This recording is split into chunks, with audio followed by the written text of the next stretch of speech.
Oh well, another day, another Ukrainian drone strike on an oil refinery deep inside the Russian Federation. It's becoming a semi-regular occurrence. Ukrainian drones damage an oil refinery, long gas lines form in Crimea, Belgorod, Krasnodar Krai, and many other areas in Russia. And the world's energy superpower embarrassingly struggles to keep the gas flowing at its nation's pumps. This is certainly not what Russian President Vladimir Putin had in mind when he rubber-stamped Russia's invasion of Ukraine in February 2022. The war was supposed to end with a quick Ukrainian capitulation and the restoration of a Moscow-friendly client government. Almost 4 years later, Putin's nation is locked in a grinding, bloody war of attrition in eastern Ukraine and an even more destructive long-range tit-for-tat war of attrition of each other's energy facilities. Inside Russia, the effects of Ukraine's targeted strikes on Russia's oil refineries are mounting, with many Western analysts convinced that the country is imploding as a result. Here's a closer look at the damage Ukraine is causing, how Russia is trying to respond, and what it means for the outcome of the conflict. Now, since August, Ukrainian strikes have targeted at least 16 of Russia's 38 oil refineries with more than 24 attacks. The latest to be successfully hit was the Ryazan oil refinery on October 23. The plant, which supplies fuel to the Moscow Oblast, is Russia's fourth largest oil refinery. It processed 13.1 million tons of oil in 2024 and accounted for 5% of Russia's total refinery capacity, according to Russian estimates. Following the attack, the third in 2025, a fire broke out at the plant after the CDU4 primary processing unit, which had a capacity of 4 million tons per year or 80,000 barrels per day. There was so much damage that the refinery had to be shut down, which led to the suspension of operations at several neighboring units, including a reformer, vacuum gas oil hydro treater, and catalytic cracker. The previous night, a Ukrainian drone attack hit the Dagnotek oil refinery in Makhachkala, Dagestan, more than 850 miles away from the Ryazan strike. A source in the Ukrainian military intelligence told the Kyiv Independent that the AVT's primary oil processing unit had been disabled and a large-scale fire had broken out. The refinery is significantly smaller, with a capacity of 1 million tons per year. Still, it's an integral part of Russia's southern energy chain, supporting military logistics toward the Caucasus, including the Caspian Fleet. The refinery, which previously belonged to the family of Magmomed Sultan Magmomedov, the controversial former Secretary of State of Dagestan, was transferred to the state in August after the discovery of massive fraud and corruption. A few nights earlier, on October 19, it was double trouble for Russia's oil refineries. First, at least one Ukrainian drone hit the Novokuybishevsk oil refinery in Samara Oblast, the second such strike in a matter of weeks. The strike caused a massive fire that damaged the main primary crude processing unit, AVT-11, a large gasoline tank, and an electrical transformer. That led to the complete suspension of both primary oil refining units at the plant. The first, AVT-11, has a capacity of 18,900 tons per day, while the second, AVT-9, has a capacity of 4,700 tons per day. Sources say the plant will be out of action until at least November. The same evening, also in western Russia, a Ukrainian drone strike hit the Orenburg gas processing plant in the village of Kolodnye Kiluchi in Orenburg. According to Reuters, this is the largest gas chemical complex on the planet, with a processing capacity of 37.5 billion cubic meters of gas per annum. The Orenburg area was also in Ukraine's crosshairs a few weeks earlier, when a drone hit the Orskneftiye Orgsyntez oil refinery, followed by a column of black smoke rising above the plant. The refinery is one of Russia's biggest, with an annual processing capacity of 6.6 million tons. Around 30 different types of petroleum products, including gasoline, diesel, jet fuel, bitumen, and fuel oil, are produced at the plant. On October 12, it was the Republic of Bashkortostan's turn to watch one of its major oil refineries go up in flames. This time, a Ukrainian drone hit one of the massive Bashneft refineries in the city of Ufa. The Bashneft conglomerate owns and operates 3 primary oil refineries in Ufa: Bashneft Ufa Nefteakim, Bashneft Novoil, and Bashneft UNPZ. Together, they form one of the largest oil refining complexes in Russia, with a combined refining capacity of around 500,000 barrels per day. The strike reportedly damaged the AVT-5 unit, the primary oil refining unit critical to the production process. Since the beginning of October, Ukrainian drones have also targeted the Antipinsky refinery in Tyumen, Slavnet Yanos in Yaroslavl, Rosneft's Tuapse refinery, and the Kinev refinery in the Leningrad region. A fire at Kinev forced the shutdown of its main unit, accounting for about 40% of its processing capacity. That's not to mention a massive strike on the Feodosia oil terminal in Crimea on October 13, where long-range drones hit at least 5 storage tanks. The strikes caused a massive fire that was visible in satellite imagery 2 days later. All these strikes during October are a continuation of the barrage of strikes on Russian energy facilities that Ukraine has been conducting with vigor since the beginning of August and had already caused major upheaval in the Russian economy. According to Dr. Richard Connolly, Ukraine's summer offensive of so-called kinetic sanctions have been far more devastating than its campaign against Russian energy facilities in 2024, precisely due to the timing of the campaign.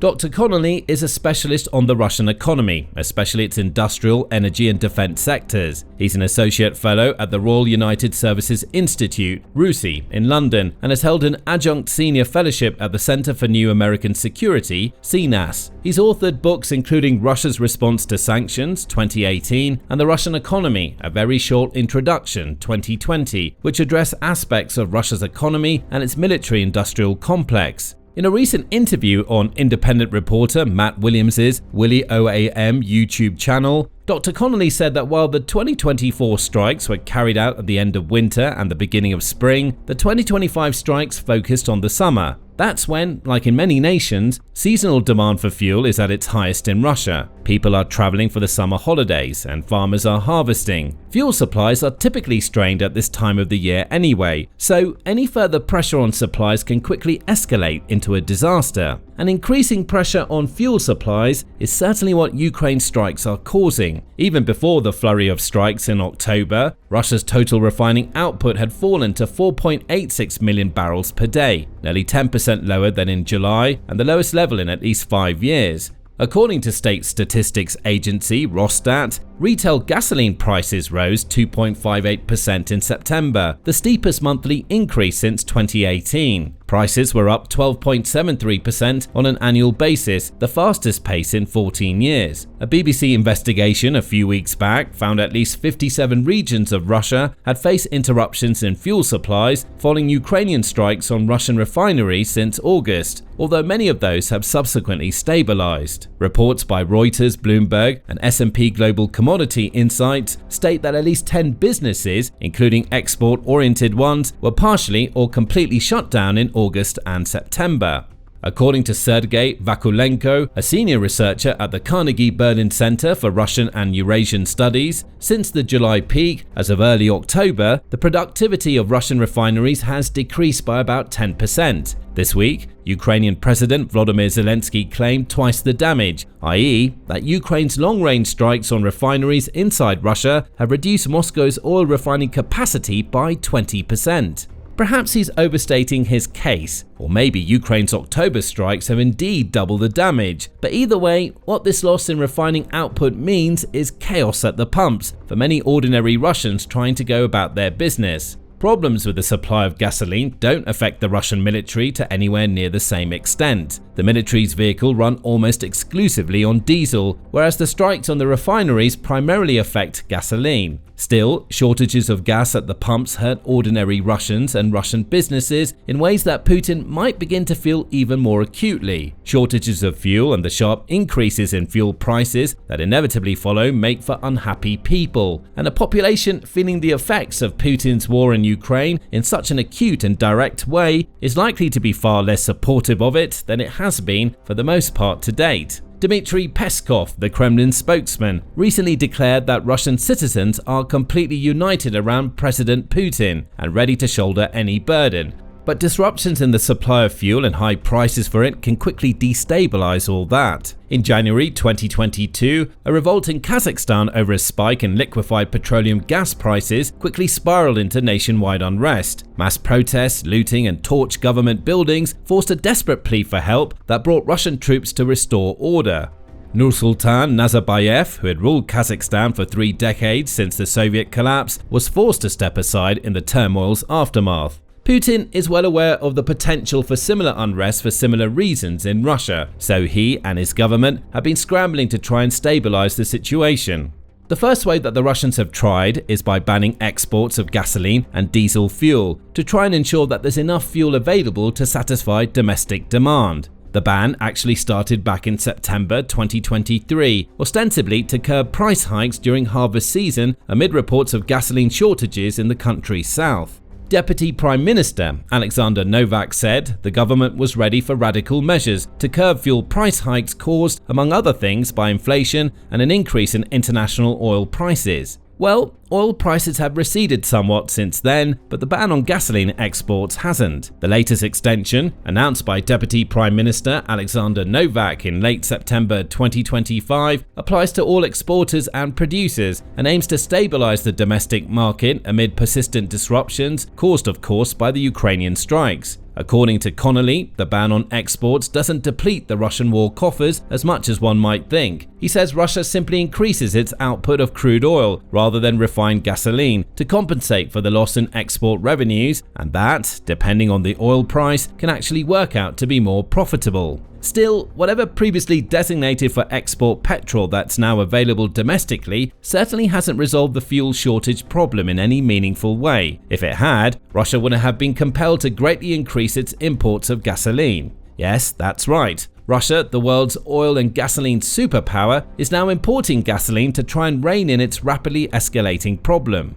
The first sort of imported gas is Russia's main ally, Belarus. To be fair, Russia usually imports small quantities of gasoline from Belarus, almost all of which was refined from Russian crude in the first place. Russia was also forced to increase fuel imports from Belarus last year to cover shortages, but not at the scale it's currently forced to. Rail-transported gasoline exports from Belarus to Russia jumped fourfold month on month in September to 49,000 metric tons, or 14,500 barrels per day. Gasoline transit from Belarus for further export via Russian ports also edged up by around 1% last month to 140,000 tons, perhaps filling some of the gap left by the ban on Russian gasoline exports. Belarus's 2 refining facilities, the Naftan and Mozir oil refineries, each have an annual capacity of around 240,000 barrels per day, but typically produce around 180,000. To put that into perspective, Russia consumes about 3.8 million barrels per day of oil in all its various forms: crude, gasoline, diesel, aviation fuel, etc.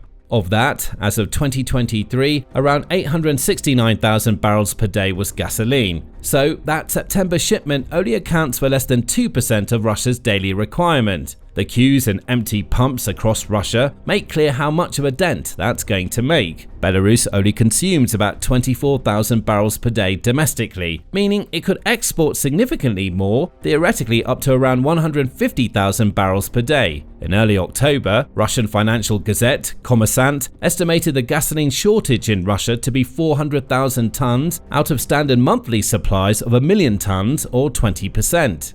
Imports of 150,000 barrels a day from Belarus would be enough to ease the squeeze completely, but large questions remain about whether that's even possible logistically, how long it would take to implement, and how sustainable the measures would be. That's why Russia is also taking some unprecedented measures to import gasoline from elsewhere. Before the war, besides the aforementioned relatively insignificant amounts of gasoline that imported from Belarus, Russia hardly imported any gasoline from anywhere else. Why would it, when it's exporting endless container ships full of the stuff? It's a different story entirely now. In early October, Novak proposed reducing import customs duties of 5% on imported gasoline from China, South Korea and Singapore to 0. The imports will only be allowed through certain checkpoints in the Russian Far East, and only authorized organizations, Rosneft, NNK, JSC and State Foreign Trade Enterprise, Promsy-Import, would be able to supply fuel. He also proposed allowing the use of monomethyl aniline, or MMA, an octane-increasing additive for gasoline, in its production for 6 months.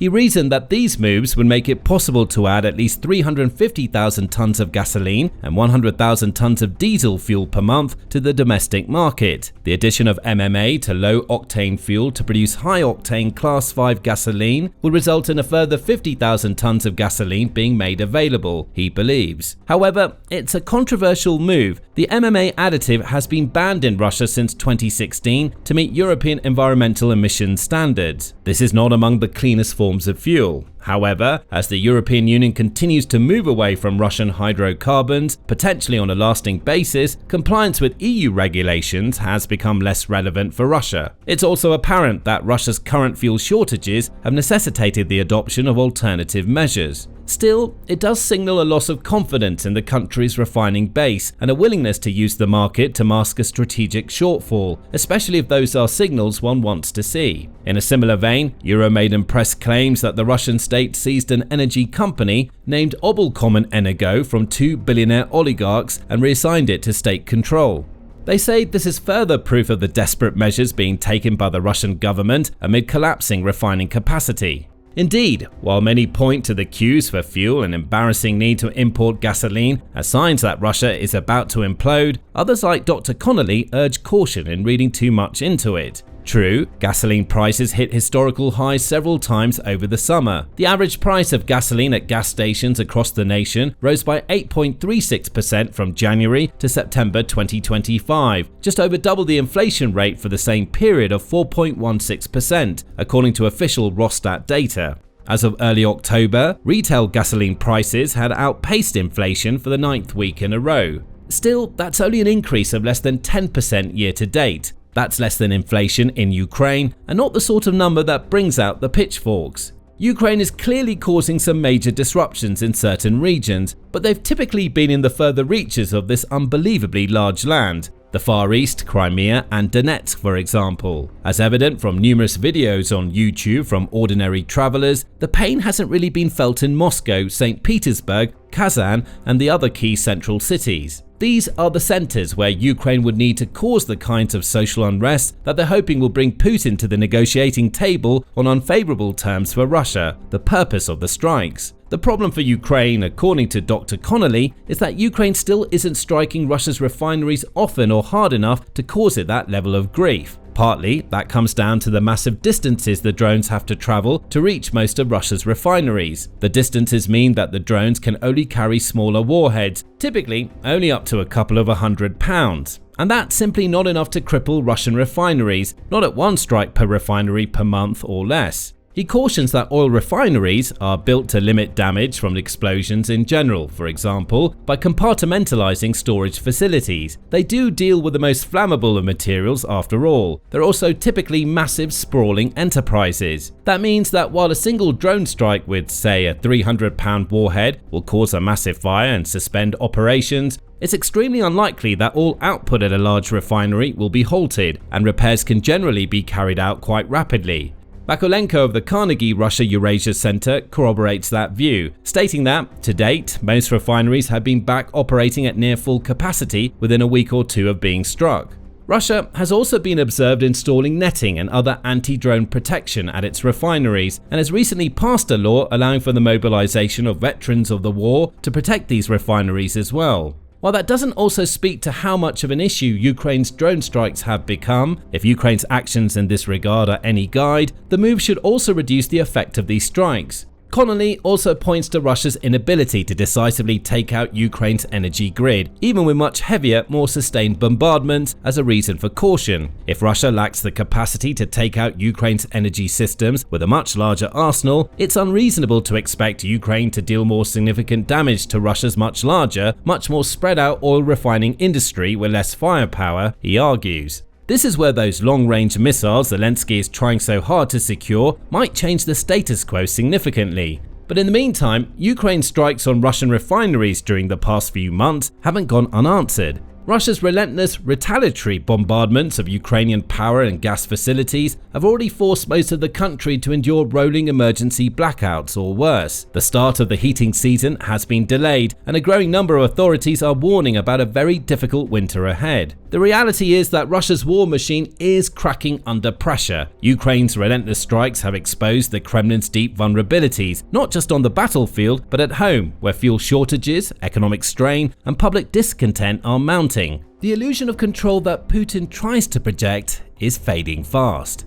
Now, learn more about Putin's desperation in this video, which looks at how Russian FPV drones struck their own surrendering troops, a stunning sign of how fractured and demoralized Russia's military has become. And make sure to subscribe to our channel too, to be among the first to find out about the latest breaking news and big developments from the Russia-Ukraine war.